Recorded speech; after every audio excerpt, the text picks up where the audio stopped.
શાળામાં વિવાદ વધુ વકર્યો છે, જેનું કારણ એવું છે કે ગામની અંદર જૂની શાળા હતી ત્યાં આરોગ્ય કેન્દ્ર માટે ગ્રામ પંચાયત દ્વારા ઠરાવ કરવામાં આવ્યો હતો અને જૂની શાળાને ગામથી 2 કિલોમીટર દૂર જગ્યા ફાળવી અને ત્યાં શાળા બનાવવામાં આવી છે। તેને લઈને લુવારા ગ્રામજનોની નારાજગી વધી છે। તેની પાછળનું કારણ એવું છે કે ગામથી 2 કિલોમીટર દૂર શાળા આવેલી છે, ત્યાં ફોરેસ્ટ વિસ્તાર છે અને જ્યાં જંગલી અને વન્ય પ્રાણીઓથી ઘેરાયેલ વિસ્તાર હોવાના કારણે વિદ્યાર્થીઓના જીવનનું જોખમ પણ છે અને જ્યારે વરસાદ આવે છે ત્યારે 2 કિલોમીટરના માર્ગ ઉપર વરસાદના પાણી ફરે છે, જેના કારણે વિદ્યાર્થીઓ શાળાએથી ઘરે અને ઘરથી શાળાએ પહોંચવું હોય તો જીવના જોખમે જવું પડે તેમ છે, જેને લઈને ગ્રામજનો દ્વારા છેલ્લા 8 દિવસથી ઉગ્ર વિરોધ કરવામાં આવી રહ્યો છે અને અગાઉ પણ ભાવનગરના કલેક્ટરને આ બાબતે રજૂઆત કરી છે, પરંતુ હજી સુધી તેનું કોઈ નિરાકરણ આવી શક્યું નથી।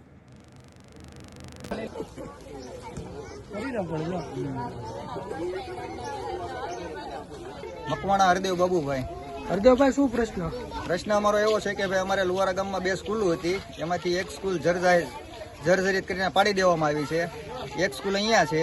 તો એ સ્કૂલની જે જગ્યાએ અત્યારે જે નવી અમારે મંજૂર થઈ છે ત્યાં નવી સ્કૂલ બનાવવામાં નથી આવતી અને ત્યાં આરોગ્ય કેન્દ્ર બનાવવામાં આવે છે, તો અમારે એ કામ ત્યાં નથી કરવું અને અમારે નવી સ્કૂલ ત્યાં જોઈએ છે। એના કારણે શું અહીંયા કર્યું? અહીંયા અત્યારે અમે તાળાબંધી કરી દીધી છે કે ભાઈ નાના છોકરા છે જે 1-1.5 કિલોમીટર અમારે દૂર થતું હોવાથી અહીંયા આવી શકતા નથી અને અમારે રસ્તામાં પાણી અને જનાવરની બીક રહે છે।